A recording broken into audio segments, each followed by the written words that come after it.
And thank you everybody for coming out. So I move a little bit, so I apologize, it's just in my nature. My buddy here, Nico, is gonna move with me. If you're not friendly with dogs, I don't trust you, but that's okay. And don't worry, he's just gonna visit with everybody. He might try to escape out of the room, so if he does, can one of you guys grab him for me? Just send him back because he's messing around. He already has an idea something's gonna happen because those are training cans. We'll talk about that in a minute, but I just wanna say thanks to everybody. We love the people at GTV. When I was coaching here in Goffstown, it was fantastic to have the broadcast crew always with us all the time, and they're always following things that I get involved in, and the school does a great job of embracing the community, and it's good to have the sheriff out here tonight as well because he understands the impact, and quite honestly, his support for our ESD K9 program, which we're going to talk a little bit about tonight, is setting the bar across the country, and I'm going to give you some amazing statistics on who we are and what we're all about. Just because you should understand where I come from, not because I love to tell everybody all these things about myself, but I've been in law enforcement for 28 years, which I know is hard to believe because I'm extremely good looking, and I look young, but even so, I've been doing this for 28 years, and I spent 23 and a half working for the town of Bedford. 15 of those years I was an investigator there where I worked on sex crime, internet crime, major crime investigations. During my time frame there in investigations, I got involved in a number of groups that do several different things involving child protection and child exploitation. I worked with the Attorney General's Office on Child Abuse and Neglect and helped them develop the protocols that are being used today to help protect kids here in the state of New Hampshire and how law enforcement will conduct investigations to stop the abuse of children and how they can hold the perpetrators accountable. I was also tied to the Child Fatality Review Committee, looking at all child deaths in the state of New Hampshire to determine how we can help stop those from happening and how we can correct the wrongs that created the situations that put those children in a death situation. And then, more importantly, I did my work with the Child Advocacy Group, becoming a forensic interviewer, learning to use that trade in the field, not only to help interview children before CACs were actually even open and running, but to actually use that skill set to work on our interviews and interrogations of child predators, which I've done somewhere around 200 of those in my time with the ICAC Task Force. I did work with the ICAC Task Force when I was at the town of Bedford. I did my regular 40 hours a week for them, and then I would volunteer or put in comp time to work 4 to 10 hours a week with them, conducting raids and investigations for the ICAC Task Force. So what does all that mean? It's gonna be a bit, buddy. What does all that mean? Well, first you have to understand who we are. So we're the Internet Crimes Against Children Task Force. Our primary job is to investigate, we are mandated by the state of New Hampshire to investigate all exploitation of children on the internet. Now, that's a broad focus, and it really is because we're involved in everything from online predators looking to solicit kids to engage in sexual acts, to people possessing and distributing, right down to people who are manufacturing, creating, and generating child sex abuse material. And so we have a lot of work to do every day. We're involved in a number of different areas, and I want you to understand what we do so you can get a better feeling of what's happening, because we're going to go into a lot of things today. I always tell people that what we do here is really not a feel-good moment, it's the reality. And reality is not good. But you have to understand that, and you have to turn the volume up to get people involved. So the ICAC Task Force is comprised of a number of different of law enforcement agencies. In fact, if you're a law enforcement agency in the state of New Hampshire, you're probably tied to the ICAC Task Force in some capacity. The primary function of the ICAC Task Force is to bring in team members from different facets and different areas of investigation so that we can be a force multiplier here in the state of New Hampshire. One of our biggest team members is the Department of Homeland Security. We have an office on the 3rd floor there. That's where my primary and secondary offices are. I work between there and the sheriff's office, and I jump between state and federal cases with them each day, depending upon the workload and the necessity. But we do work with the FBI, local agencies, other sheriff's offices, local police departments like Goffstown Police, in order to conduct investigations into finding out who's exploiting children and where they may exist, and also to rescue those children if possible.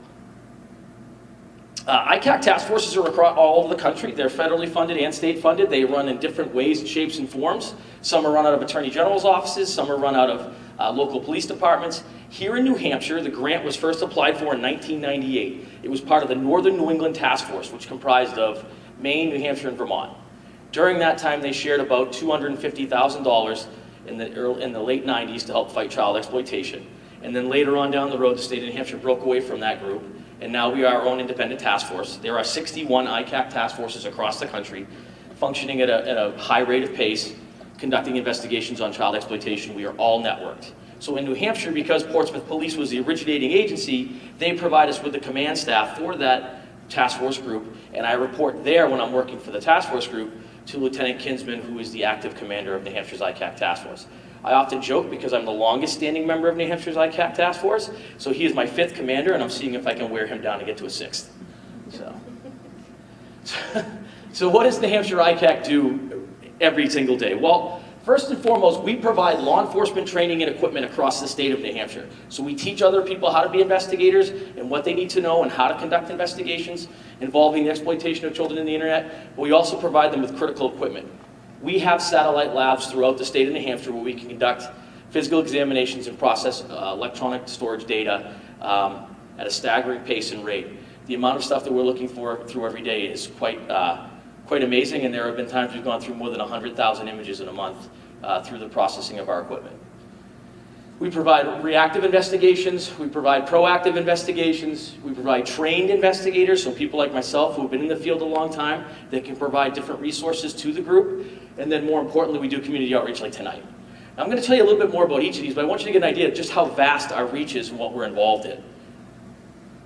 So on the law enforcement training side, we teach people in digital forensics, interview and interrogation, search and seizure processes, legal application and legal updates so that they can understand how to file the proper law enforcement paperwork in order to gain access to certain records in order to catch and track internet predators. And then we also do the public education component. We actually teach investigators who are part of our team or agencies on internet safety so they can bring that back to their communities and work with kids. So for example, the SROs here at Goffstown have all attended training that we've provided. They're able to work with students, they understand the technology, they understand the terminology, and they can report back to law enforcement or ask for our assistance if they need it in order to help them with investigations.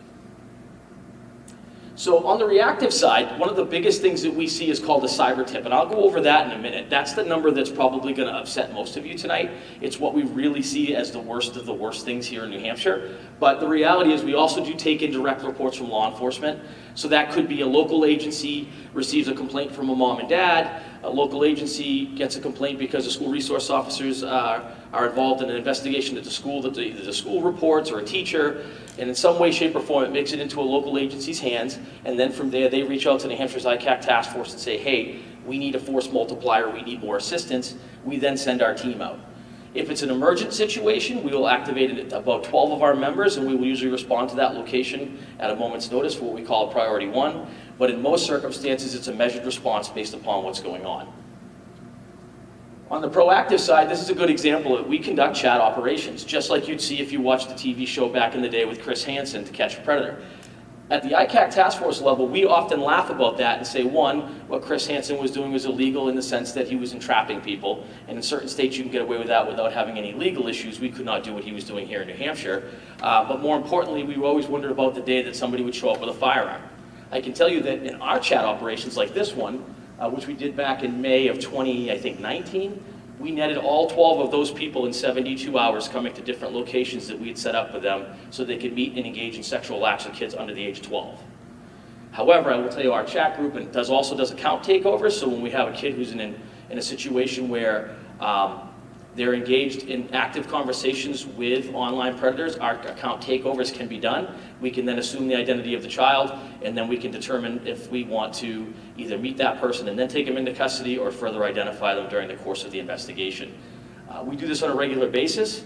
In fact, the Hillsborough County Sheriff's Office has a team of investigators who assist in the surveillance, takedown, and recovery of the suspects in the field, and we often intercept them at hotels where they're showing up either armed with weapons or other types of items when they go to meet the kids or what they believe to be children.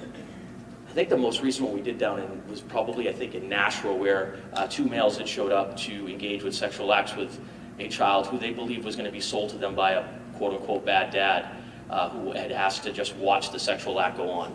They were armed and taken into custody. So on the trained investigator side, we have people that can do all of these things: computer forensics, interview and interrogation, tactical polygraph, chat investigators, our surveillance and target identification team, which comes out of the Sheriff's Office here at Hillsborough County, our legal counsel, and then obviously my buddy here, Nico, which is the ESD K9 team. Come on, you can do it. Are you sad? Or am I pushing the wrong button? Oh, I guess you gotta push the right button. On community outreach, it's everything from public education to SRO training to a social media influence footprint. Why? Because the people we're targeting are being targeted on social media, and so we want to create a little bit more noise on our side of the fence, and so we are not discouraging people from using social media. That's not who we are. You know, early on when we started doing these presentations, I was actually covered in a couple of newspaper articles as being the anti-internet guy, and I was doing about 50 or so presentations a year for the task force back then. And I wasn't saying some very nice things about the internet because I was concerned. But the reality is now we're using it to our advantage to get the word out, to do things like tonight. All right, so my buddy's getting antsy. You must see yourself on TV, pal, huh? So the ESD K9 project is really amazing. It stands for Electronic Storage Detection. That means that NICO here can find cell phones, hard drives, computers, flash drives, micro SD cards, hidden cameras, anything that stores data, USB drives, micro SDs. And the reason he can is because we can teach dogs to find that special chemical compound that is sprayed on all electronic devices at the point that they are manufactured. And the reason they spray a chemical on there is because when you upload data, data causes the device to get hot, and so therefore they spray a chemical to keep it from overheating. We teach the dogs that chemical, we teach them to find electronic storage devices. So Nico is one of 73 dogs in the country. He is the only one here in the state of New Hampshire in this capacity. There are some dogs doing some similar work in the jail system looking for phones, but Nico is considered one of the top 3 dogs in the country in his trade craft. He's been here for 2 years. He's been deployed 150 times in the state of New Hampshire in child exploitation, as well as a couple of other operations here in the state of New Hampshire involving other crimes when available, as well as out of state in the state of Maine to assist in an active investigation up there as well. He has been involved in the rescue of 8 children being manufactured for child sex abuse material, meaning they were in the home at the time that we raided the house. His largest find was a laptop computer containing 25,000 videos of child sex abuse material, and the smallest item he has found is 2 hidden cameras hidden in the house of a child predator who was videotaping a biological child at the age of 12 while he was engaging in sexual acts with that child in a hidden device in the home.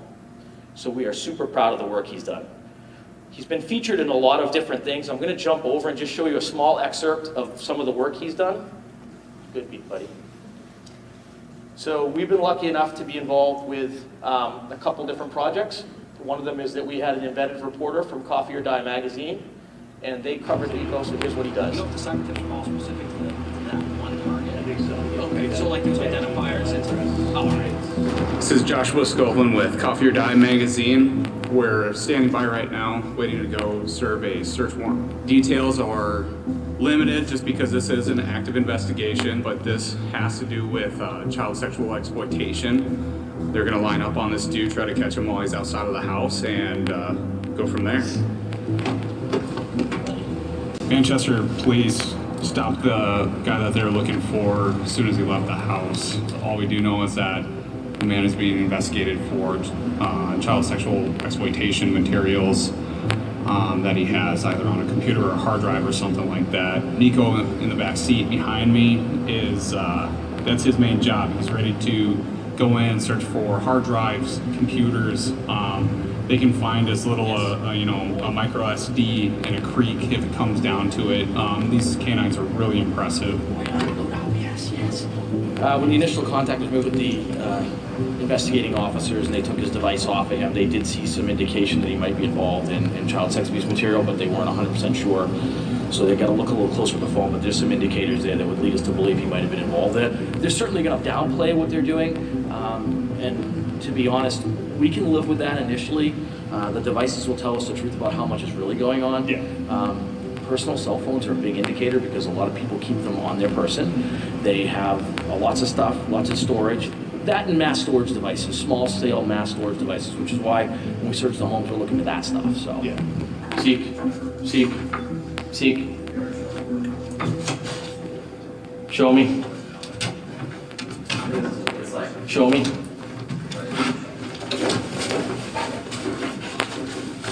Yes, good boy. Good. Here, and seek. You can see how hard he works for us, though. Oh, absolutely. Seek. Show me. Yes, we'll have them check that bag.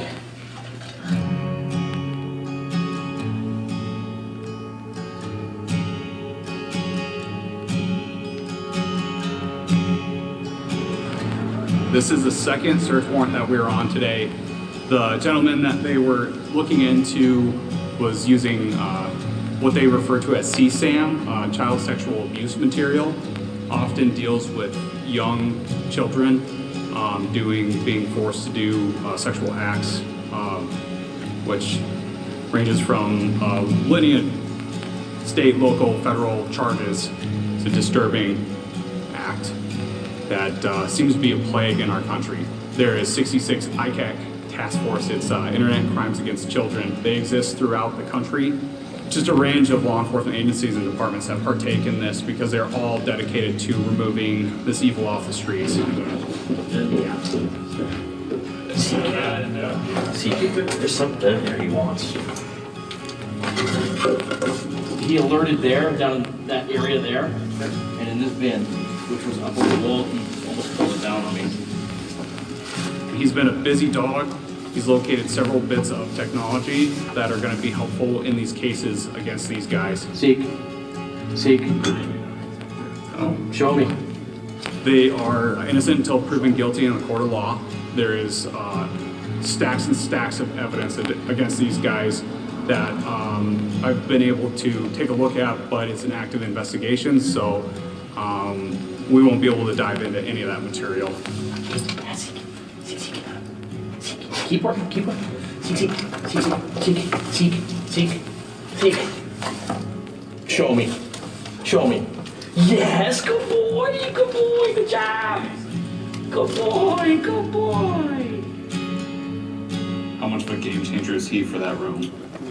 It's huge. I mean, so the video goes on. I just don't want to take up too much time. I want to give you an idea of what he does.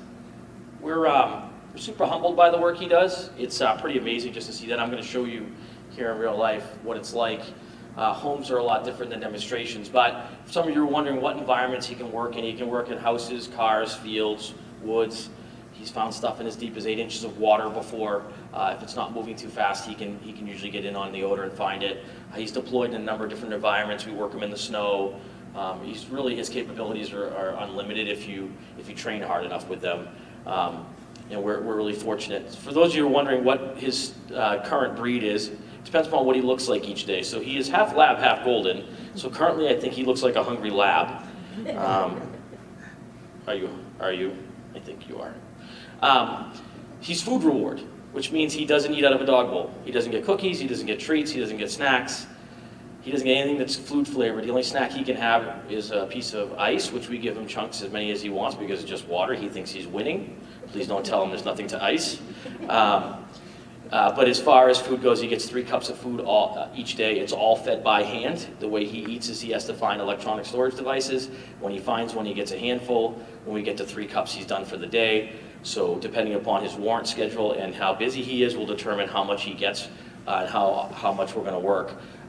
He can work up to 2 or 3 warrants in a day depending upon the target search area. So as you saw in the video there, he was working on 2 warrants that day, and he sleeps the entire time in between just to gain rest for his body so he can continue on.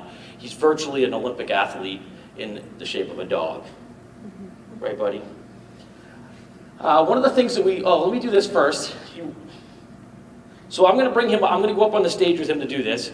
Please don't tell him. I don't know if he can understand the letters, so I never tell him. Those are scent cans that we train with. Typically at home, we don't do that. We'll hide things here, there, and everywhere. We go to the office. When we see people we know, we hide things in their houses. We hide stuff everywhere. It's one of the greatest things we can do is to train him in different environments. He knows that this pouch is going to be his way to some happiness here, so he's not going to leave my side now. His primary alert is to sit. There's a lot of things that go on with dogs, but I can tell you that his primary alert is to sit. And usually he'll give me some sort of a secondary indication. Sometimes he'll blow out his nose. Sometimes you will see him go by a can. It does not mean anything. The first time I'll do is I'll just walk him past the cans and see if he wants to tell me that there's something in one of those cans. He might make a quick emotion, or he might see something in his behavior, or he might just sit down in front of the can and then start marking it. Until I ask him to show it to me, he probably won't get any food because I want him to put his nose on the device. It's just for pinpoint accuracy, and there's lots of things that we work with these dogs to do. He has one primary command to get him to go. Do you want to work? Do you want to go to work? Here. He can work off of hand signals and work off of verbal commands. Here, come. Boy. Up. Here. Put it down. Here. Put it down. Wait. And so from here, I can just run him down the cans. He likes to work clockwise. We're on a stage. It's a little tight. He just blew his nose at me because he's angry about not getting fed yet. Go to work. Seek. Seek. Seek. Seek. Show me. Show me. Yes. Good boy. Go, put it down. Put it down. Good boy. Training never ends for canines, so if he's not sitting down the way I like him to or not showing me the way I want him to, I'll continue to challenge him to do it the right way. And this one had a cell phone inside of it. Here, come here. Here, come. He hates tight spaces. So do I. Seek. Seek. Seek. Seek. Seek. Seek. Oh, okay. Show me. Show me. So what you probably couldn't hear down there is he blew his nose back there, so I know there's something going on, but he wanted to keep moving, so I kept him moving. Good boy. It's a hard drive to a computer. He's also already worked today, so it's interesting, so sometimes you have to push him a little bit. Come on. Here. Put it down. Put it down. Okay, here, come. Seek here. Seek here. Seek. Seek. There you go, buddy, huh? Show me. Show me. Canines work off of odor, so you have to get them in the odor. There's a giant fan going on over our head. Yes, good boy. I was glad that there was in there. I was hoping I didn't forget to put it in there, but here you go. Good boy. This is a mass storage device for computers. Here, come. Seek here. Seek here. Seek here. Seek. Show me. Yes, we already did that one, but I know he's hungry, so I'm helping him out here. He's thanking me. You just don't realize it. Come, buddy. Okay, here. Out. Seek here. Seek. Seek. Seek. The open hand tells him he's not getting anything until he sits down. Show me. Show me. He has to touch the can, which he did the second time, but I wanted to do it again. Show me. Show me. Yes. Good boy. It's not mean, although I've been accused of being mean to my dog. It's what makes the dogs really good at what they do. Inside of this one is an SD card. So it just shows you that the size doesn't matter. It's about the chemical compound contained on the device that allows him to find it. So his favorite part is when I let him go back to being a dog again. Come here, buddy. I have things I have to do now. You put it down. Clean my hand first. Yuck. Yuck. No one ever warned me about that part. Okay. Done. All done. Go be a dog. Goodbye. Good boy. And now he knows he's free to go do what he wants, and he's just going to come probably visit all of you and cause trouble for me while I try to present. So that's really how it works. It's as simple as that. It's not, there's more to it. Obviously, the training piece of it all and what we do to progress with these dogs takes time. This is 2 years of work with a canine. It doesn't happen overnight. The first few times I worked with them, the first 2 times I fed them, it was a disaster. And it just takes practice to become good at your trade. Nico, come. So one of the things we like to do is we like to talk about what we do. We hunt the evil that other people pretend doesn't exist. Nico is a fantastic example of that, right? We bring in every sort of resource we can. We give a lot of credit to Hillsborough County Sheriff's Office, and so does the ICAC Task Force, because of the amount of people we've thrown into the mix to try to help stop child predators. Everything from our surveillance and target acquisition team right down to bringing a canine into the state of New Hampshire who ends up becoming one of the best in the country, right? We're doing everything we can. And the reason we say that we hunt the evil that other people pretend doesn't exist is because it's easy for all of us to accept the fact that this is not going on if we don't see it in our world, we don't have to deal with it in our world. But the reality is it is, and we're going to show you that tonight. So here's some quick facts for you to understand. There are an estimated 500,000 online predators at any given time. Add that children between the ages of 12 to 15 are 100% more susceptible to being groomed. And that shows back statistically that they're about 50% of the people who are becoming targeted victims. It's simple. 12 to 15-year-old kids are coming into their sexuality. They are curious about sex. They are raging hormones going on, and they're getting on the internet and they're talking to anyone that they can find. That makes them a target-rich environment for the 500,000 online predators that are out there operating on a daily basis, which is why currently here in the state of New Hampshire, our biggest category is child sextortion, which is going on. We've been covering it in the news. We've been posting this on a regular basis on all of our social media platforms, alerting parents to what's going on, and I'm going to show you some of how that's happening here tonight. So what do we see for cases in the state of New Hampshire? Well, we're seeing possession. And there are little snippets there of the criminal law, but really the reality is that's what people who possess those digital representations, videos, printed material. It does not matter the format in which it's in. If they're in possession of that material, it is a felony here in the state of New Hampshire. And these are just some examples of the fines that Nico has had for us in the field. That panda bear is the size of a quarter. He had a little body on him. He looked like a toy. That's 64 gigabytes of data. The bullet in that drawer was a flash drive. That's a 64 gigabyte micro SD card hidden inside of another device to record children on. And then up top, those flash drives and micro SDs were in a change jar hidden. Possession is possession. It's just like you think. It can be both physical and it can be in the cloud. If we can identify a target and tie them back to a cloud storage that is theirs and operated only by them, we can also charge them with the cloud-based storage of possession of child sex abuse material. And if you're wondering why I don't call it child pornography, it's simple. We no longer call it child pornography across the country because that's not what it is. It's child sex abuse material. The children in those videos cannot consent to that, nor are they, in most cases, even willingly engaging in it. And honestly, if you think about it, the word pornography is tied to a $1 billion business in the adult industry, and that's not what we are investigating. Yes?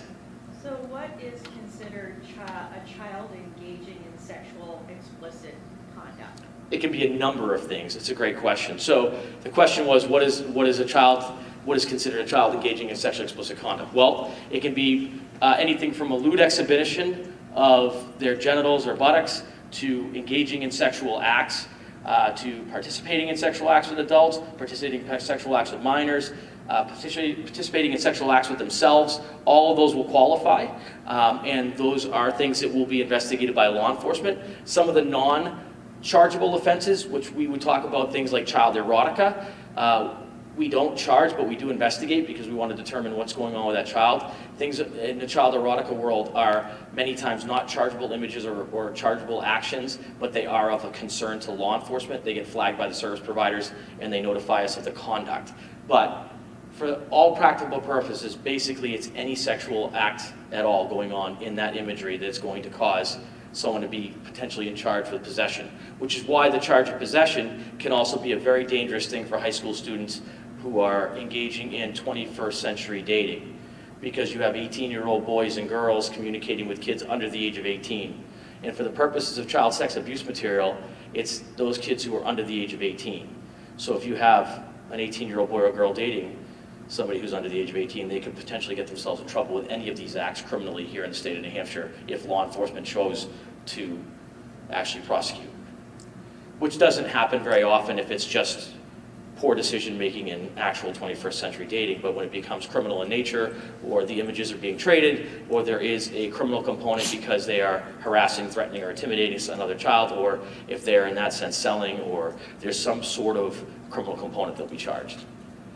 Distribution is just what you think. It's sharing, showing, selling, pushing it out there. We see this every day. Our two largest categories are always going to be possession and distribution. Our suspects always possess it and they always trade it, so therefore they distribute it. And so we are always involved in the possession and distribution of child sex abuse material.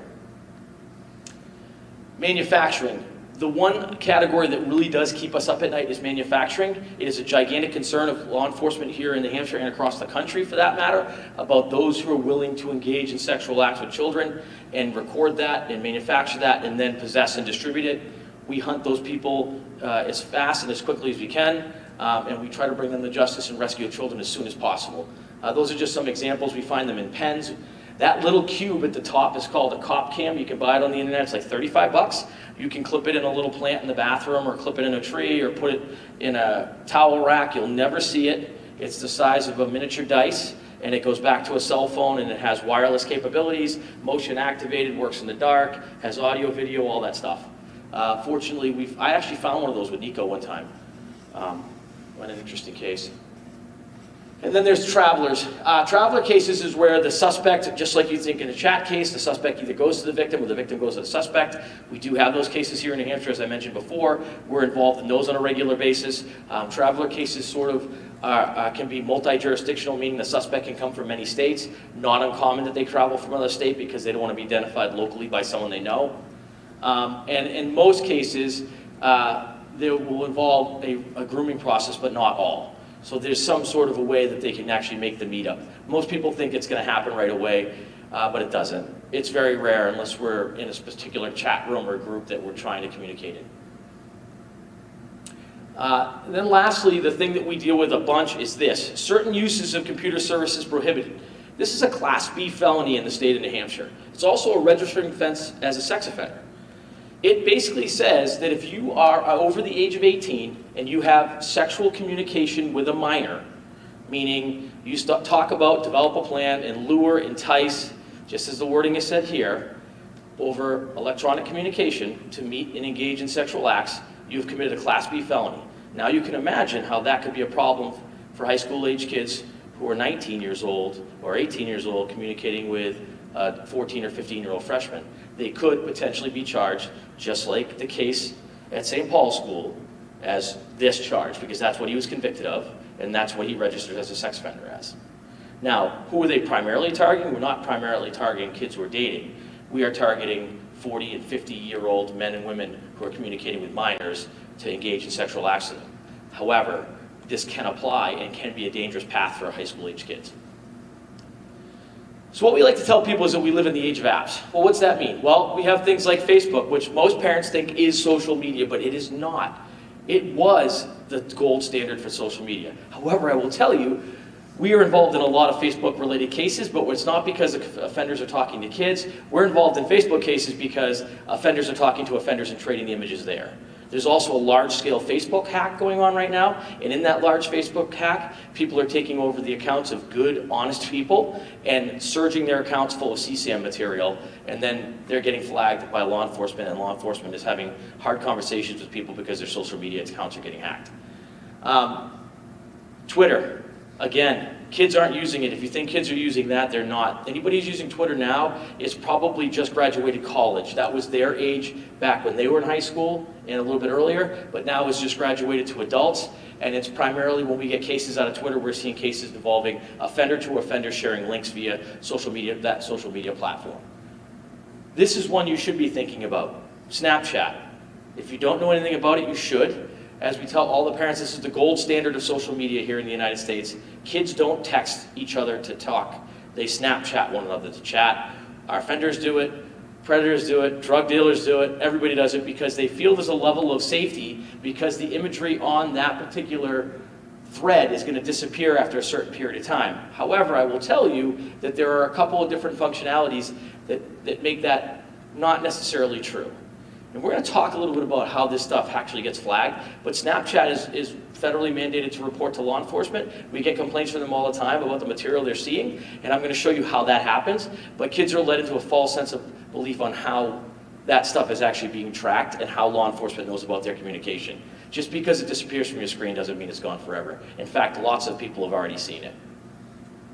I also want to point out, I'm just showing you a few of these because I want to upset all of you a little bit and get a feel for what's really going on. Then I'm going to get into some more about how this is happening.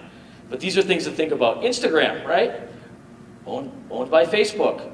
Fantastic. If you go onto Instagram though, right, and you start looking through and you start checking out some of the reels which are associated with TikTok, you'll notice a lot of people are posting, or mostly girls, right, who it's hard to determine their age, but they're reporting to be 18 in OnlyFans accounts.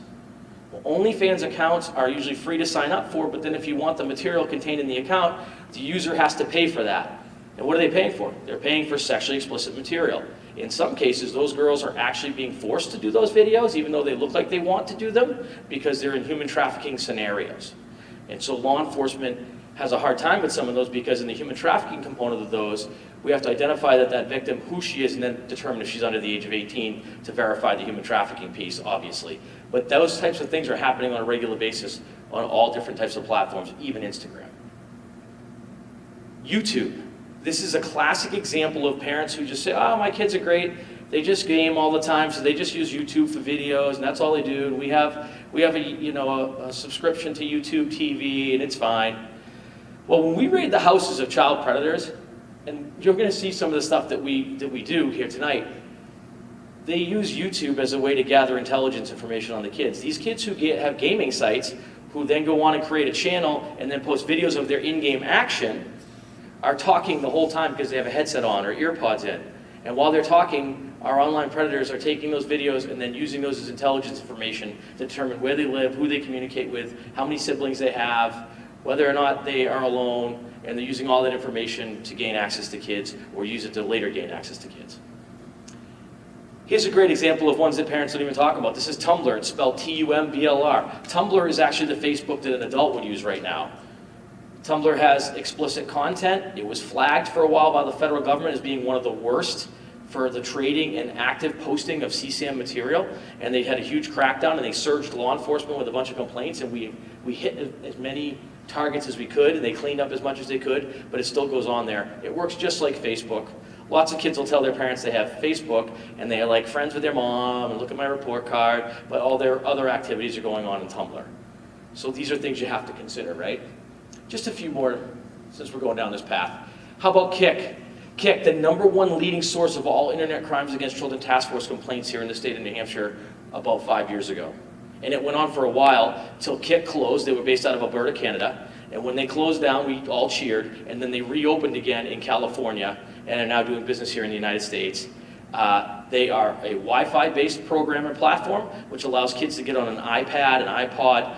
And those of you who think that your kids can only communicate in those platforms or their iMac and think that they're safe with a regular computer, they're not, because they can also download things like BlueStacks and jump right back into these for free, and they can use all of their apps from their phones on a conventional Microsoft Windows computer and never use their cell phone to access and communicate with people, because those applications are free to download to your device. So our online offenders love that. It's free chat, it's free video. Every time I like to say that we get a Kik case, we automatically will get an offender. We almost every time will wrap up a suspect and arrest them in those cases. Pinterest. Pinterest is an example of news groups. News groups used to exist in the day back like when Craigslist was big or Backpage was big, where people would post ads and requests up there. We would get stuff on Pinterest and other ones like that where they're reporting a person is posting a page looking to gain access to a kid, or would like to meet a child, or would like to engage with a sexual child, or would like to buy children's underwear, or would like to sell children's underwear. And so those targets would be identified and we would flag them and then try to trace them back or order packages from them and follow the package back. Call apps like WhatsApp. Online offenders love WhatsApp. Why? Because it allows international calling. Lots of our offenders are internationally based. The sextortion ring that's going on right now, or the sextortion problem that's going on right now, is no different than the adult-based Nigerian check cashing scam that everybody here in the US was falling victim to about 8 to 10 years ago, in which people were getting sent bad checks in the mail with all these sob stories about cashing it and sending it back, or buying stuff off these checks, and the checks never cashed, but you already sent money back. Well, that's what they're doing with WhatsApp. And WhatsApp claims they have end-to-end encryption, which will protect everybody involved, but it doesn't. Law enforcement gets complaints from WhatsApp. We trace WhatsApp complaints back to suspects. But they love that because they can use IP-based devices, meaning they don't need a cell phone. So they can communicate through WhatsApp on third-party devices outside of just a cell phone, or their cell phone with no phone bill. They can use IP and do text to talk or voice to chat. How about this? Discord. Discord is a gaming platform. It allows you to upload your games to that, and it's a virtual playground where you jump from your games, but it also has a chat option where you can communicate with friends and create groups. They call us all the time about stuff, because inside that platform, they see the communication of the other users, and they can see the communication of the actual user, and they will report stuff. We have kids in those places communicating with online predators who are just looking to meet kids where kids are playing. They don't have to go to a playground anymore in real life. They just have to go to a virtual one to talk. TikTok, which we all know about, and I just mentioned because I talked about Instagram, is making its way into multiple platforms. Now, just because I mentioned these doesn't mean they're all necessarily bad in themselves, but they have the ability to be exploited based upon what kids are using them for. I'll show you the numbers here in a second. How about that? Anybody know what that is? That's Roblox. So that is one of the new things that you're seeing with kids. Kids are going on into a virtual world and they're playing games that were created by other users within the application. But within that provides them the ability to chat. And it's a virtual world and a virtual lifestyle that you engage in that particular application, in which online users can get rich by creating games that people are using and provide and get paid for advertising in their pages, but at the same time communicate with kids. They contact us as well to let us know when they see communication from adult to minor or believed to be communication between adult to minor that looks child expletive. How about a calculator? You know that every cell phone comes installed with a calculator on it? Well, maybe not flip phones. Only a few people have those, like my dad, but he's 83. But that one is a spy calculator. It's a free download on the Apple or Google Play Store. Spy calculator looks like that on your home screen. It doesn't say spy calculator. But when you set it up, if you remember whatever your setup code is to get into it, meaning whatever buttons you decide to use, it allows you to open up a hidden vault of text messages, pictures, PDFs, whatever you want to store in there. It's encryption. It allows them to hide communication and images that they're trading with online predators who've instructed them to download that to communicate with them. So, spoiler alert for kids, if you want to know what types of apps are on your phone because you're worried that your child may have jailbreaked your phone or gone into that device and changed what the home screens are saying, they cannot beat the internal technology of the phone, so you just go to the phone, you open up settings, and inside of settings you look for installed apps, and inside installed apps it'll show you every application installed on a device by its real name, not by the name that's been assigned by the child, and not by the name on the home screen. You will know exactly what's on the device, and I recommend that parents do that. In fact, I recommend that parents should have the codes to their kids' phones, and if you pick it up and you can't get into that phone, then you keep it and tell them they can have it back when you can get into it.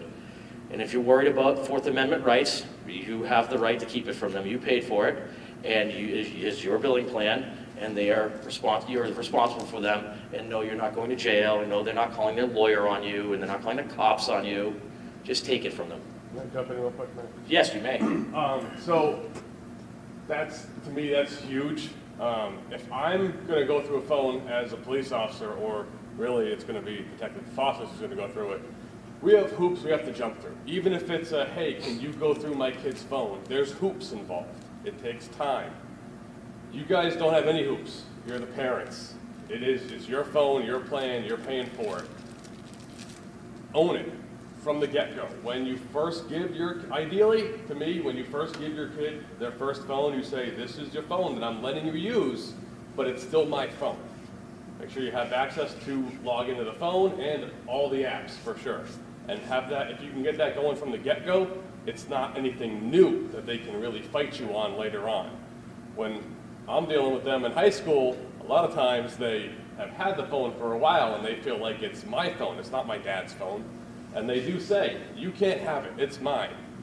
They will threaten to call a lawyer at 17. And yeah, we laugh, but that's what their mindset is. So definitely, as soon as possible, make sure they understand it's not their phone. It's a phone that they get to use. And you guys should absolutely have full access to everything on there at the drop of a hat. And I fully agree. Yeah. If you pick up the phone and they change the passcode, guess who's keeping the phone? It should be you.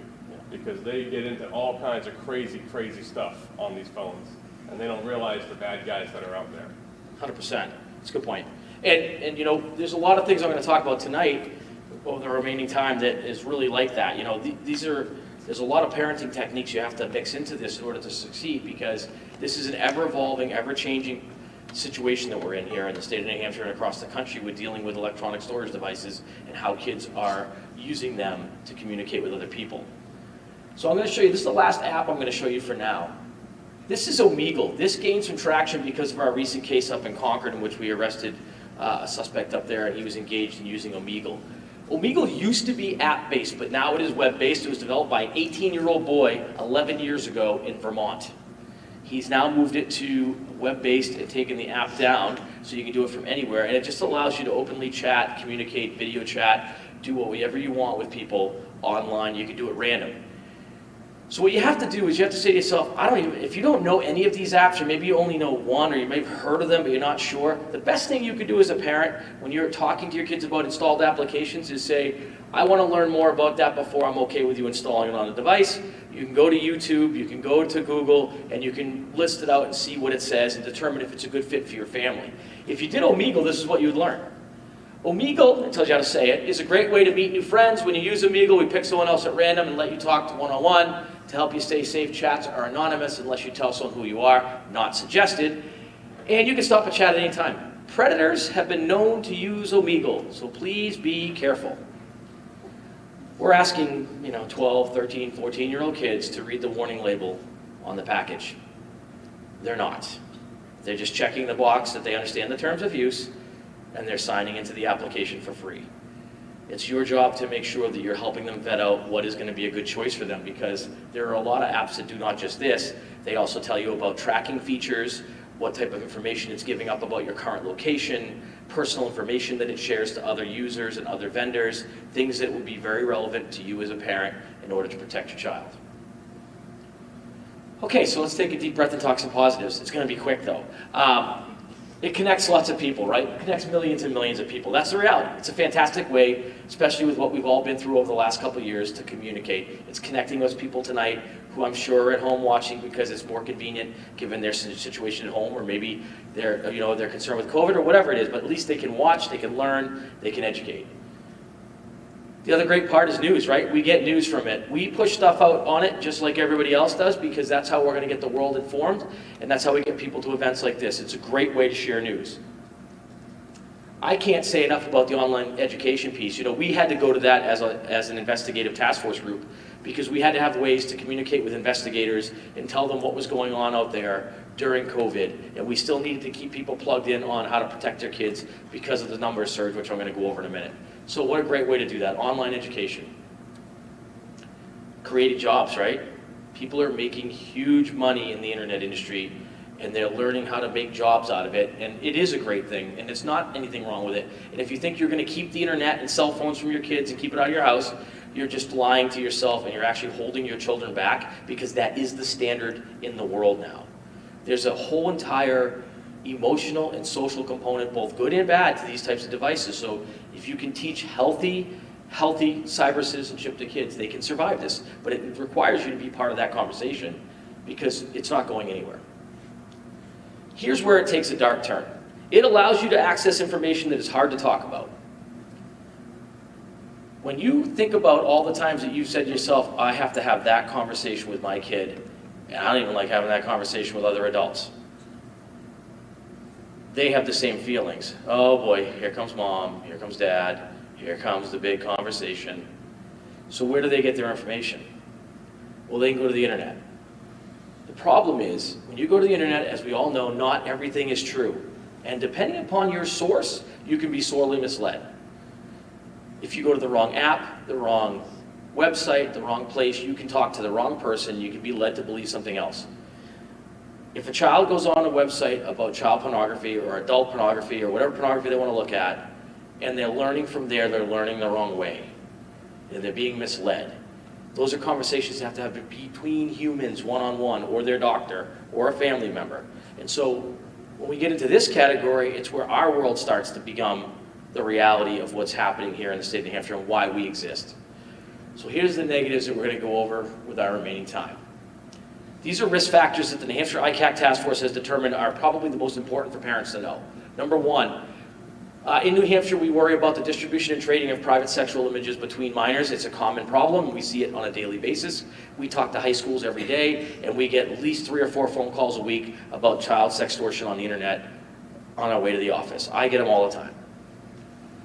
Sextortion and cyberbullying, as I just mentioned, are part of that. We work with high schools to talk to them on how they can manage cyberbullying cases, which usually stem from sextortion-related events, because images get out there and then cyberbullying develops.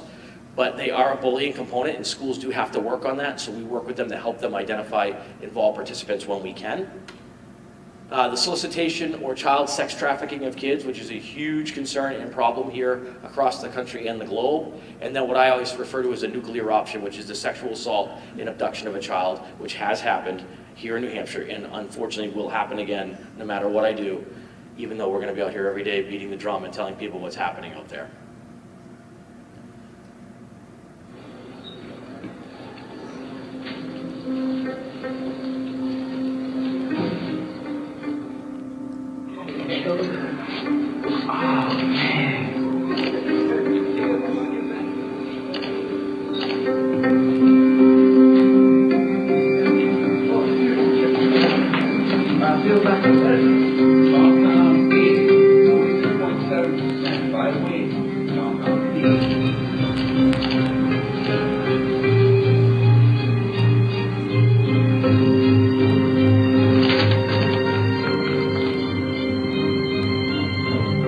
Once you post your image online, you can't take it back.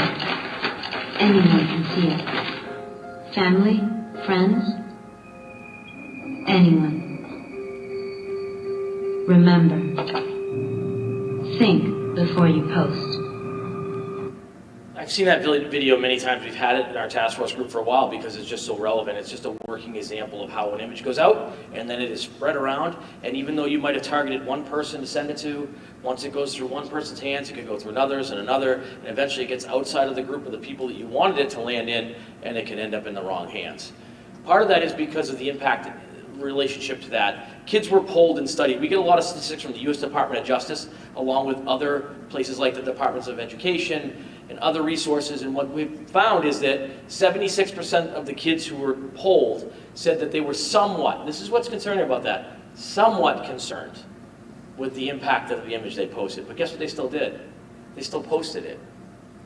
Where are they learning that from? That's a learned behavior act, in my opinion. They're learning it from their friends, and they're learning it from moms and dads who are also taking, you know, pictures of themselves and posting them and posing in pictures at parties and drinking in bathing suits and all the things that they're doing.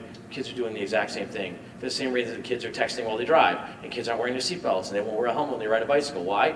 They learn it from the people that are around them. And the people that are around them the most outside of here in a school are the parents at home. So how does it start? Well, I'll tell you how it starts in most schools. Like, I promise if you send me a pic, I won't show anyone, right? That's what a teenage boy would say to a girl or a boy or whatever they want, whoever they're talking to. Promise if you send me a pic, I won't show anyone. The reality is that they are going to show somebody. You know, we have found in a lot of our cases that boys won't show a lot of people, but they will show their friends. They'll show their friends. Girls won't show anybody until they're upset with the boy, then they show everybody. That's kind of how it works out. But this is what they do. This is what they believe in their minds, right? Oh, that's okay, they promised. If you send it, I will delete it after. That's a classic. And then they check the other person's phone, but what they don't realize is they either stored it on another device, uploaded it to the cloud, or have printed it out somewhere.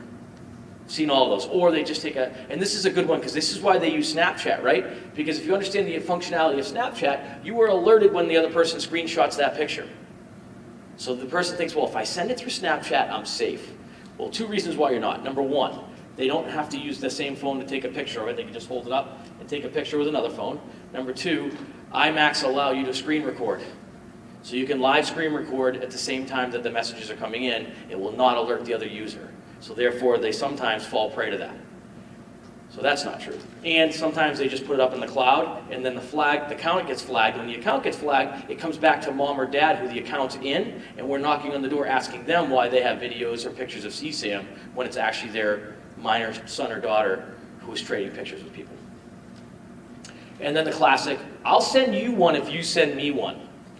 This one we see a lot with internet predators who are not the same age as the kids that they're engaging in this communication with, because they want to show them that they're the same age. So what do? They have a library full of pictures or images of kids who are about that same age, and they have pictures of the same person, dressed, undressed, in sports, not in sports, in school, performing sexual acts, whatever it is, and they can trade those pictures and pose as that person in exchange to collect from the person that they want. Then, once they've done the same imagery with that person, they can take those and start trading again for another kid using the same pictures. This happens every single day. This is part of the sextortion and also part of the standard of what we're seeing here in the state of New Hampshire from child predators. So one of the things you have to talk to your kids about is about being aware of what they're sharing and telling them, hey, if you send a picture out, there's no getting it back. It might come back in the moment, but it's still out there, and it could have long-lasting repercussions for the rest of your life. It's not something that just goes away and it's gone for now. It's there forever. It's never going to go away. I'm going to show you why in a minute. So how does sextortion and cyberbullying begin? Well, a lot of it begins from the picture sharing, because once an image is out, anything can happen with that, from sextortion to cyberbullying. So, for those of you who don't know, and it's important that we talk about this because some people are misled by what things are, but it's the sending or posting of nude or partially nude images, and it should say /videos because they do take videos. 2.5% of kids say, yeah, I sexted, or I sexed, but 7% said that they received one.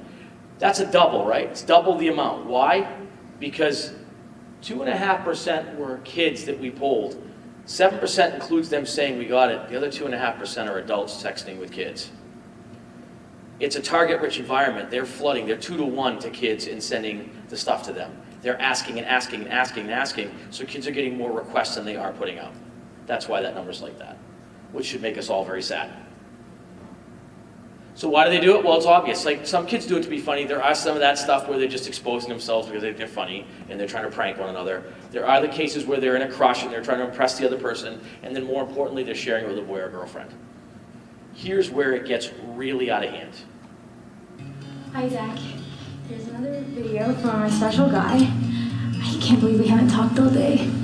I wish you went to my school or a little closer so we could finally meet. Take it out. Dinner in an hour. Don't spend too long on the phone. Okay, fine.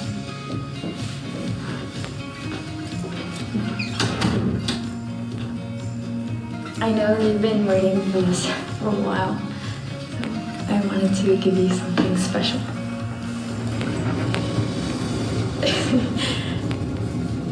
Is this okay?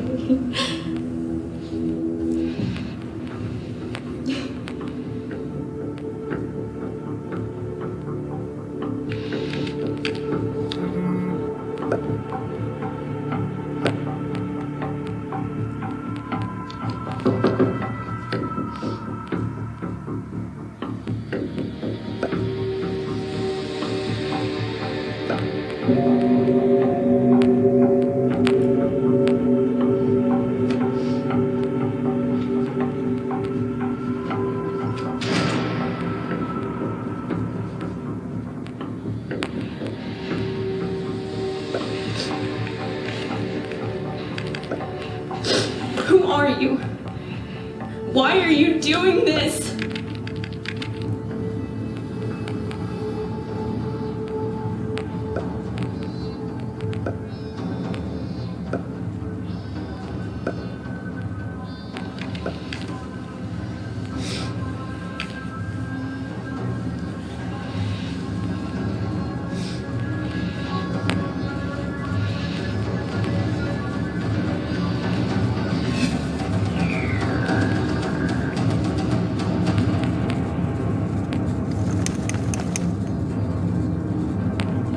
Horrifying, right, when you think about it?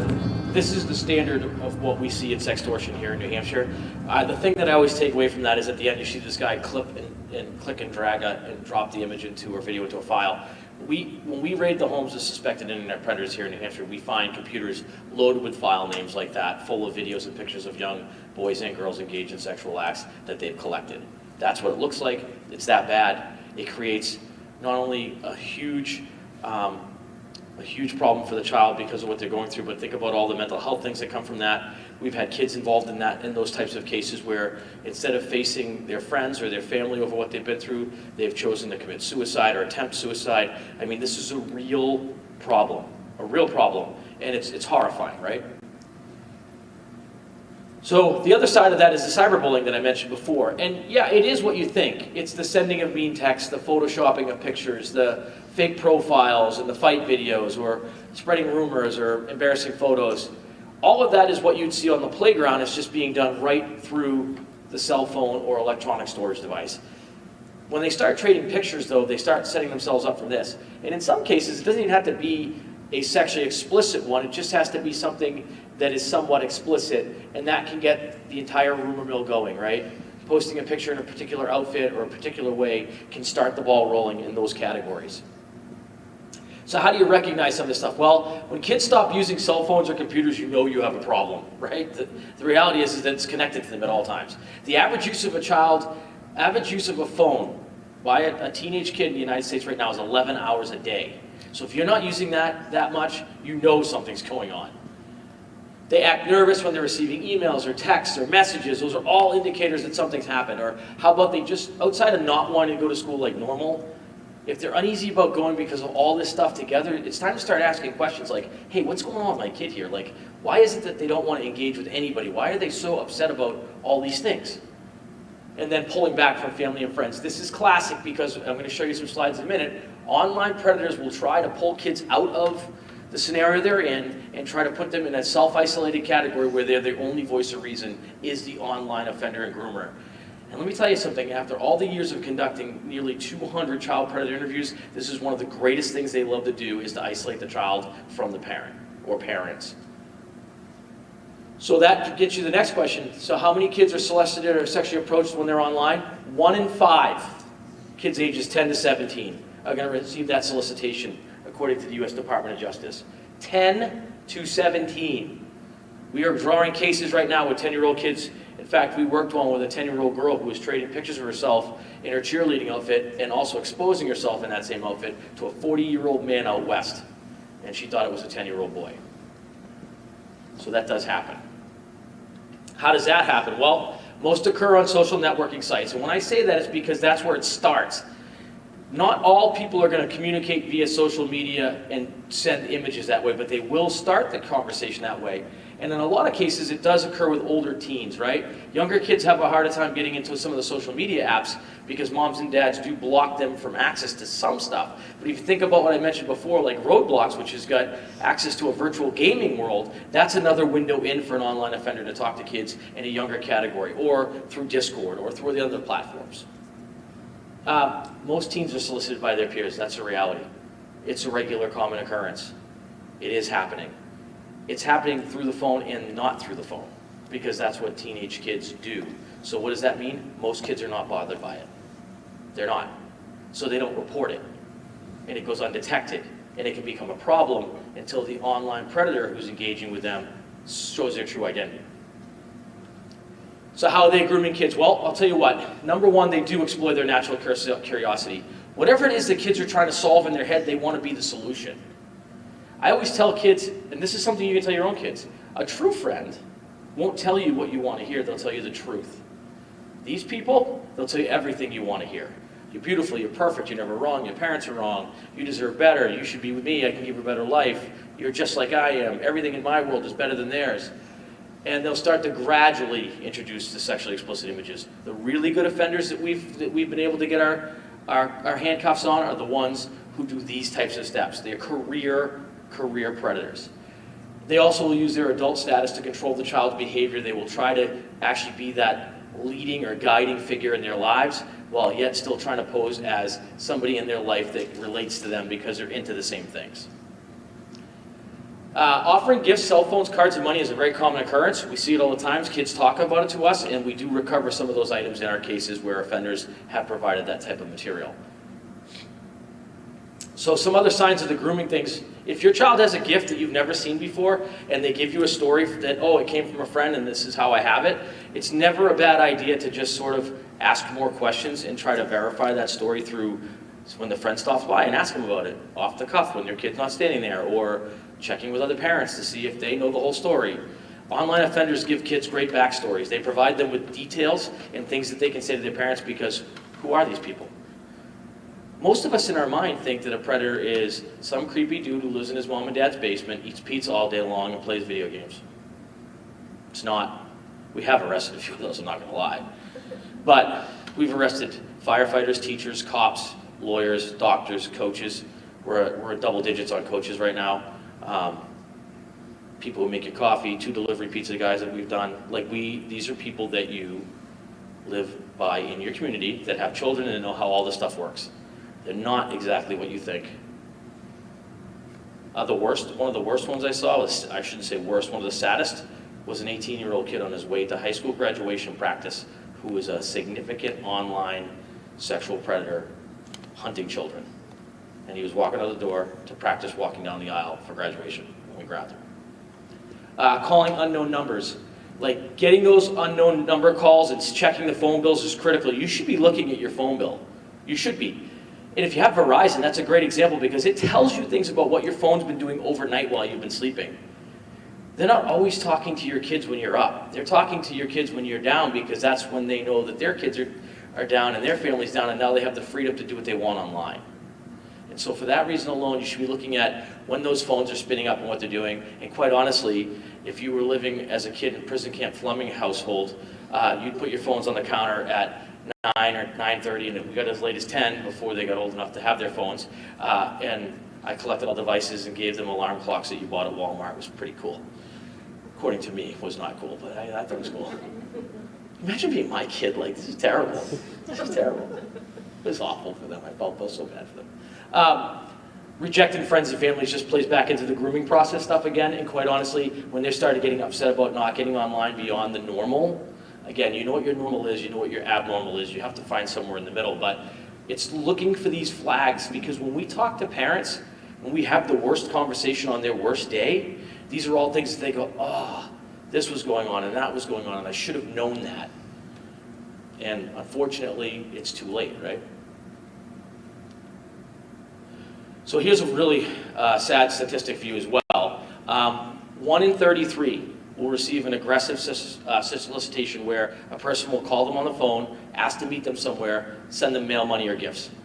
We have targets that are sending packages out all the time. So our internet predators will send things to kids. We have them sending lingerie to girls and having them take pictures in it and then either send the lingerie back so that they can sell that, or we have them sending packages to them with other cell phones so they can communicate, money, bus tickets. They used to do back in the day, they used to do plane tickets, but that's in a post 9/11 world, that doesn't happen anymore. We also have them giving them tickets to public events, and they'll leave these things. So most people go, well, how did the kid get the package? Well, some actually mail it because the kids give their address. Some get sent through Amazon. And in some circumstances, the kids will tell them about a local place that they visit, and the targets will drop those at the drop site. And guess who's sitting at the drop site watching the kids when they do that? The suspect. Who's watching them pick it up to verify they're not police and following back to the house to learn where they live. These are all things that have happened in cases right here in New Hampshire that we've worked on. Here's one that always upsets me. Statistically speaking, depending upon which study you read, 50 to 70% of the people that we investigate at the ICAC task force have touched a child. If that imagery is between the ages of 1 and 12 to 13, 50 to 70%. If they are looking at imagery that is under the age of 1, i.e. infant-based material, that statistic goes up to over 90% that they've already touched a child, which is why we take what we do very serious. And we actually offer every single one of these people, when we raid their homes, the ability to not only come clean, but also to take a tactical polygraph to determine if they are a hands-on offender and have placed their hands on a child. And why is that the sad truth? Well, only a quarter of the kids will ever tell their kids. 25% of the kids will tell parents. Why? Simple. Same reasons that I fell into this trap as a parent. You tell your kids, if you screw up with this phone, I'm going to break all your fingers, I'm going to take the phone away from you, and you're never going to get it back again. Your life will be over. You'll get it back when you're 25. Telling a child that they're never going to get the only piece of the equipment, especially now in a world where they don't get as much contact with others as they used to, that they never get it back, is the recipe for them never telling you when something like this happens. I walked out the front door and found that the boogeyman is real, and he lives on the web. I know. I met him on the evening of January 1st, 2002. He came for a 13-year-old girl, for a sex slave. He came for me. When I speak, what I say is for all of us who exist in pain and fear and sometimes even shame. And for those of us who have been silenced by the grave. I was that typical bored, shy, and lonely child, just looking for something to do. In the beginning, I chatted for months with Christine, a beautiful red-haired 14-year-old girl who just understood me all too well. We became the very best of friends. And we shared all of our thoughts, all of our intimate girlhood secrets. There was nothing that she didn't know about me. And we traded our school pictures. Too bad that hers were fake. Yeah, Christine was really a middle-aged pervert named John. And he had lots of practice at his little masquerade because he had it all down. The abbreviations, the music, the slang, the clothes. He knew it all. I never had a chance. Because these perverts, they congregate on the net. They pass their little girlfriends around to each other, and they share technique, and they boast of their conquests. John/Christine was to introduce me to a great friend of hers. This man was to be my abductor, my torturer, and he was my dearest friend. He became that someone I believed I needed, the only one I could depend on to understand the real me. He had separated me from my support structures. I was alone. That girl who walked out into the coldest, iciest night of the year to meet the madman, that wasn't me. And yet, somehow it was. You arrive. He opens the door, warning you yet again. But somehow the words don't seem to make sense. They float into the air, disappearing one by one, and his fat, sweaty hand holds tightly, squeezing your arm as you stumble through his door. Through the house and down into his basement, his disgusting dungeon. Cold, dark walls filled with nasty sex toys, and a cage. Over the next days, he will use many of them on you. In between the beatings and the raping, he will hang you by your arms while beating you, and he will share his prized pictures with his friends over the internet. He will attach clamps to your body, and he will use them to send bolts of electricity through your body. He will beat and overpower you and crush you as he violates every inch of your 90-pound body. When he is finished with his fun, he will place a collar around your neck and attach a huge, heavy chain to prevent your escape. And you know he will kill you if he even thinks you want to leave. So you wait, and you pray. And in your fevered dreams, you begin to see that cold, shallow grave waiting for your little lifeless body.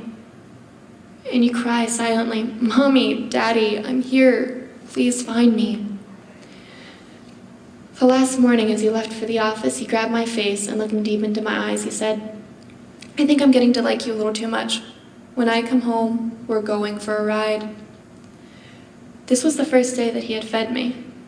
My last meal, I thought. And I knew that I would die today. "Mommy, Daddy, please, hurry," I prayed. I lay there crying, holding his kitten, my tears wetting her fur, waiting for death, when I suddenly heard the loudest crash. Voices screaming, "We have guns, we have guns," and dragging the heavy chain behind me as I huddled underneath the bed, terrified as the men swarmed the house.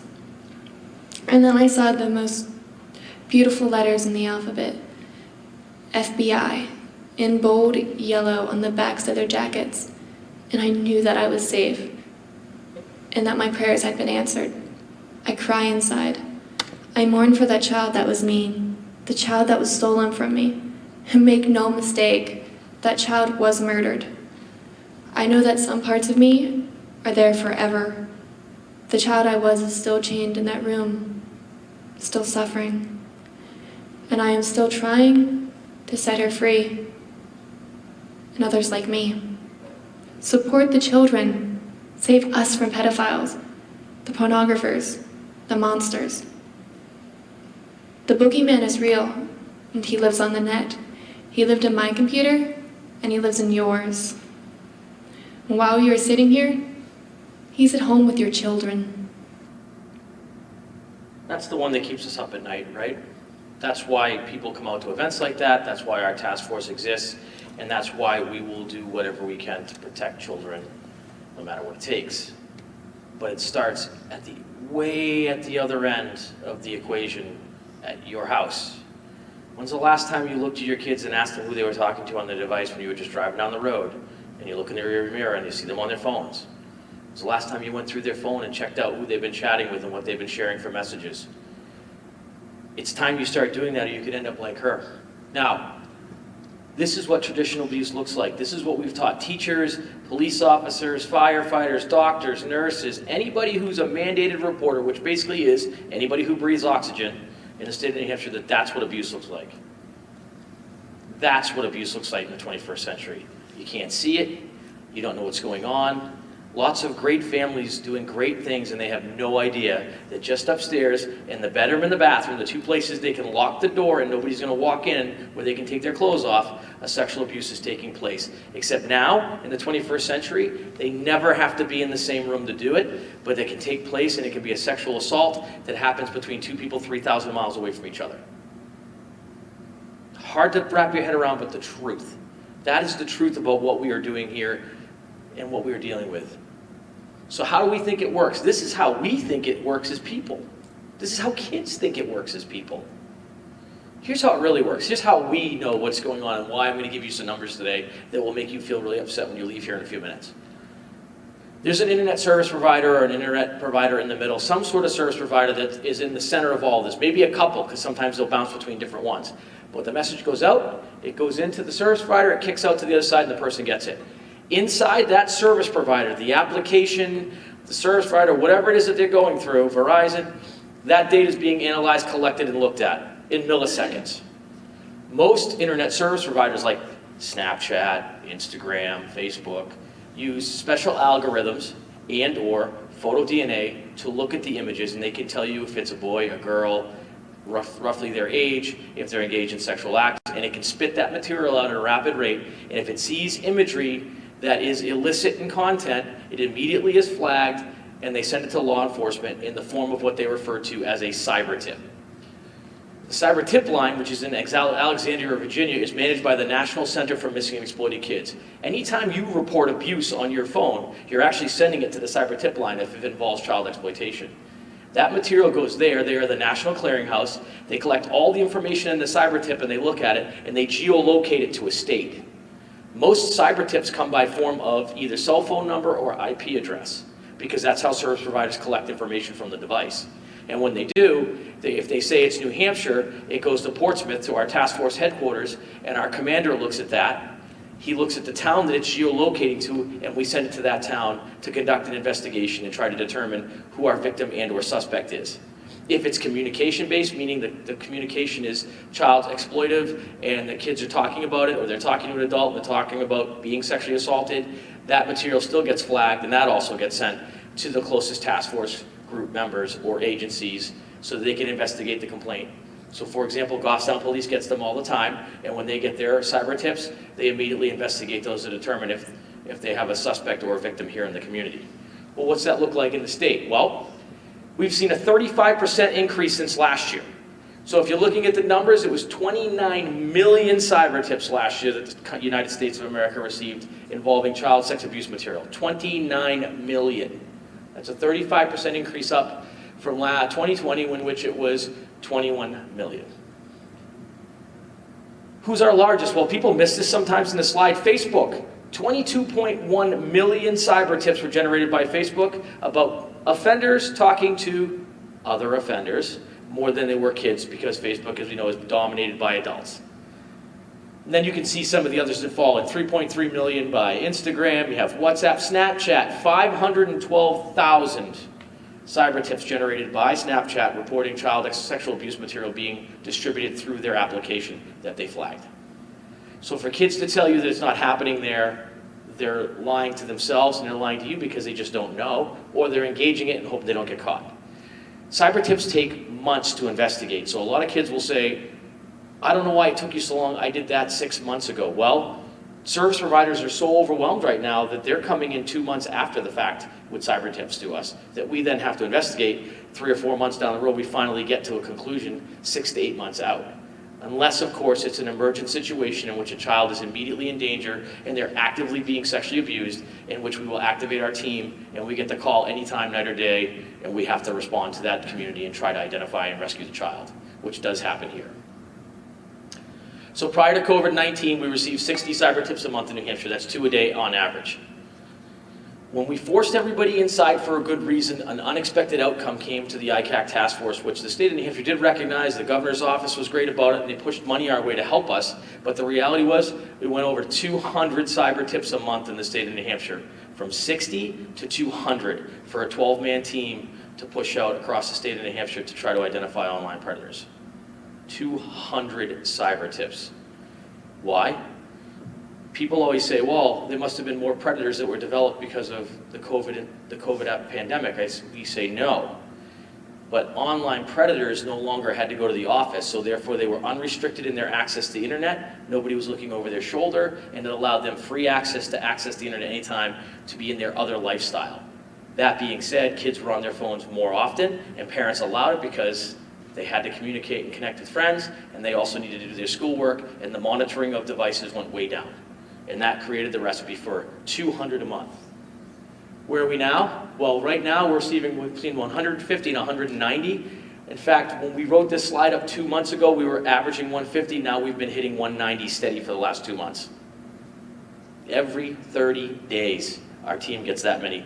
We came in on a Monday morning one day, we had 72 cyber tips from Facebook waiting for us on the office. So what does that equate for the work that Nico here has to do? Well, that means that on average, the New Hampshire ICAC Task Force is raiding 2 to 3 houses a week, meaning we're bringing a full entry team, personnel like some of the guys we've seen in that picture, our K9, and the rest of the team members to try to identify and apprehend an internet a predator right here in the state of New Hampshire. We have 2 more warrants this week, him and I, as a matter of fact. We're almost there, I promise. So CVIP was developed because of all this in 2011. What is CVIP? Well, CVIP is a child victim identification program. So since then, they've had 82 million reports that have been submitted to them. What CVIP does is they collect all the images of kids. There's full series of children across the country that have been collected from their abuse, and that is stored at the National Center for Missing and Exploited Kids down in Virginia. And every time that we conduct an investigation, the imagery that's collected on the internet is put against that data to determine if we already know who the victim was, because a lot of times that victim, although they are no longer being victimized, that picture was taken of them 10 years ago, or video 10 years ago, and it just keeps resurfacing.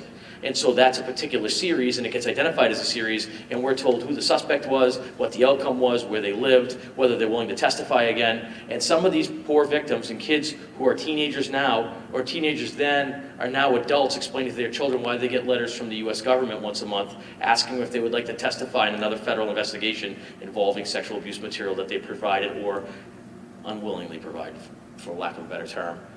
CVIP has reviewed 322 million videos or images since then. They've identified 19,100 victims for us. It's pretty powerful stuff. So what can you do? Well, I'm going to put these all up once because I'm going to kind of roll right through these to talk to you about it, because we've talked a little bit along the way about things. One, it starts with what you're sharing. You set the bar. So if you want to send really explicit images and show your kids that that's the standard and that that's okay, and post that kind of stuff, then you're setting the bar there.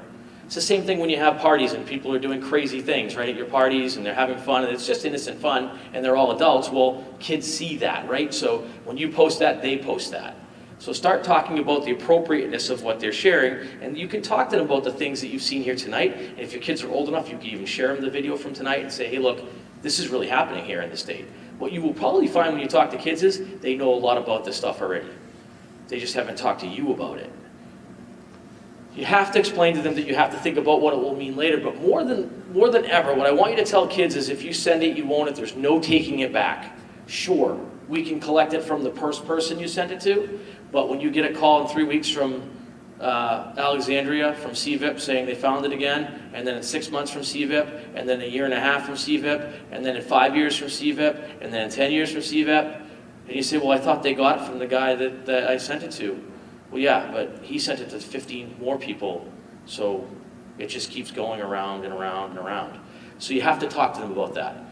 You have to do your homework. You have to go online, you have to look at every single app installed on your child's device, and you have to determine if it's safe and it's a good fit for your family. There is all kinds of different resource platforms that review applications and the appropriateness and what they provide. You should be looking at them. You have to talk to your family. That's really one of the biggest things. I wish that was bigger in that slide. I'm going to make it bigger. Stop talking to your family through your phones. Sit down at the table and have a full conversation about what matters and why this stuff matters and what they need to do to protect themselves, and even make it about them protecting other kids in the family. There have been plenty of online predators who were not really looking for the kid that they were talking to. They were looking for the younger one, and they were using the older one to get to them. You have to learn to navigate, so start becoming your friends' friends on social media and start playing the game with them and start getting involved in video games and start losing in video games against them and just be part of their world. I mean, that's what we do every day at our task force. We talk to kids, we interview kids, we engage in gaming with them, and we learn about what they're doing so that we can then apply it in the field with online predators. It's amazing what they can teach us. And obviously, most important, you have to trust your instincts. I'm going to jump that one because that one's really, really old, and I don't like that one either. Here's what I want you to have, though. MissingKids.com is hosted by the National Center. There's like 2 slides left. MissingKids.com is hosted by the National Center. They have fantastic resource guides for parents. There's all kinds of information for teachers, law enforcement, parents, and it's really good information. You just click the icons that are applied to you. There's videos, there's learning things. They post great messages in social media. NetSmarts, which is like a subdivision of them, is stuff for younger kids, but they have teachable stuff on there. So you can go into NetSmarts, you can learn some of the material in there, and then you can go on with your kids. You'll know what the teachable moments are in the videos, and you can actually participate and have a great conversation with your child. NetSmarts has an amazing video selection of like very appropriate, but not like lame towards young kids, but really engaging video series on internet safety, and they're fun, and there's all these adventures that the kids can go on in the video with them. It's fantastic. And then I always talk about the CAC people here in New Hampshire because they really do amazing work with us. They also have resources for families in distress who need help for resources. They can also plug you into task force group members or get a hold of us if you need to. You're lucky because you live here in Goffstown, and Goffstown Police participates with our task force. They work with our task force. They're engaged with us, and they contact us. You know, they didn't just ask us to come out here and give a speech. This is something we do with them all the time. We're always working together, and they spend a lot of time talking to kids in the community about safety, and they don't just talk about generic safety. They talk about all of this stuff, including their cell phones. Here's some great resource information if you're not already following us. Our task force posts where we're at, when we're speaking, what's going on. We post stories, informative information about applications that are coming out. Nico has the same. We post stuff on Nico's page. It's part of our digital footprint. He'll post out messages about events he's at. We post out warrants we're on. We have a lot of kids who are following Nico now. What's fantastic about that is we'll get comments and requests back about their disbelief in the number of warrants that he's doing out there, because we'll put a picture out like, hey, we're raiding a house right now, and he'll have all his gear on, and the kids are actually taken by that, but it's in a good way because they realize it's happening again today, or it's happened twice today, and so we try to keep it very relevant. Our website also has information if you have a local group. For example, if you work at a private business or even a public business and you want to have our task force come in and give a presentation, we do it all the time. We work with professionals in all different fields to give them education depending upon what they're looking for. Here's my contact information, and along with the lieutenant of our task force group, here's what I will caution you about. Number one, although we can answer your questions, we will 95% of the time push you back to the local agency, especially here in Goffstown, because they're more than capable of handling the initial report and ascertaining if they need additional assistance from our task force group. That being said, if they think that it's a case that they need additional resources from the ICAC task force, they would immediately call us and we will partner with them on the investigation. They are an active affiliate with us. However, we don't mind questions if we can answer them. We won't second guess investigations. We'll give you information. We'll try to get you on the right track or connect you with a local face so you can get help. This stuff is ever changing. Don't just come to one presentation and assume it's over. If you want to do us a really big favor though, go back and tell 3 or 4 people that you know what you learned tonight, or push them to watch the video that's going to be available from GTV and have them take a few minutes to sit down. And if your kids are old enough and you think they're capable of handling the content, sit down with them when you get a chance and watch this with them and talk to them about what's going on and ask them if they've seen some of the things that we're talking about. I just want to say I appreciate all of you coming out. It's a lot to ask people to come out at the end of a day and sit and listen to somebody blab and blab and blab. And apparently they're cleaning the floor behind me. It's awesome. But we we know that the biggest thing that we can do to help stop the spread of this is shut this off at the faucet. The faucet is at your end.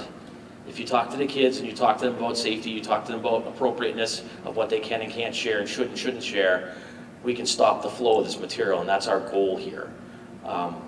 So I appreciate your time. I appreciate all the work that you've done by Goffstown Police, and both school resource officers here in Goffstown do great work in engaging with the kids here in this community. And you're all welcome to come up tonight and say hello to the dog if you want. You are allowed to take pictures of him. He could easily be abducted, to be honest. He doesn't care who he goes with, so feel free to visit with him if you want. Thank you very much and have a good night. I just want to jump in for a minute. So we listened to Deputy Fleming talk about some measures that we should take. We should be looking at our seeing what apps they're using.